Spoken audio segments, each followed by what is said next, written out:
Ang sarap nitong tinapay recipe natin ngayon mga kakusina. Ito ay kakaiba. Nilagyan pa natin ng syrup para mas lalong sumarap. Ayan, napaka-moist ng ating tinapay. Ang sarap-sarap. Tara, umpisahan na natin dito sa ating 1 teaspoon ng instant dry yeast, 2 tablespoon ng asukal, at half cup plus 2 tablespoon ng warm water.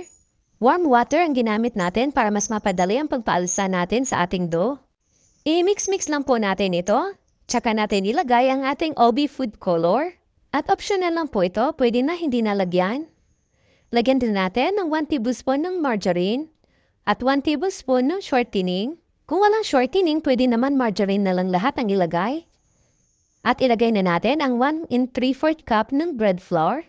Kung may all-purpose flour po kayo, pwede rin po. Pwede rin po ang third class na harina. Kung medyo basa po ang ating dough, magdagdag na lang po ng konting harina. Magkaiba kasi ang absorption ng tubig sa mga harina na ginagamit natin. Kaya tayo na lang ang mag-adjust. Charot! Masahin lang natin ito ng mga 4 to 6 minutes. Ayan, at kapag okay na, takpan lang natin ito ng plastic at i-rest lang natin ito ng 1 hour. At gagawin muna natin ang ating syrup.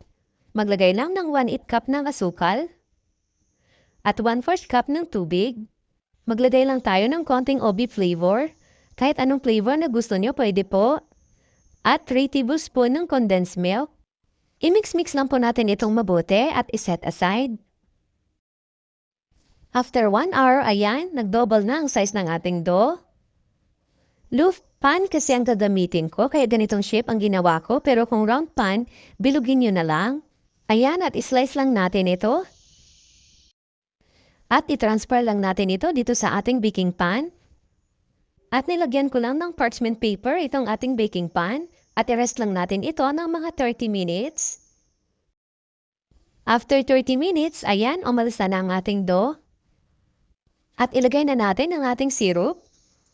Ang sarap nito mga kakusina, ito ang mas lalong nagpapamoist dito sa ating tinapay.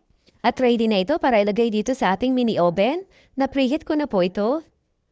At lutuin lang natin ito ng 180 degrees Celsius for 20 to 25 minutes. At ayan na, may masarap na tayong tinapay na pang merienda. Ay naku, subukan nyo na rin gumawa nito. Ang sarap-sarap nito pang merienda. I-partner nyo sa kape. Napakadali lang gawin. Pwede rin ibang flavor ang gagawin nyo. Maraming salamat. Hanggang sa susunod po.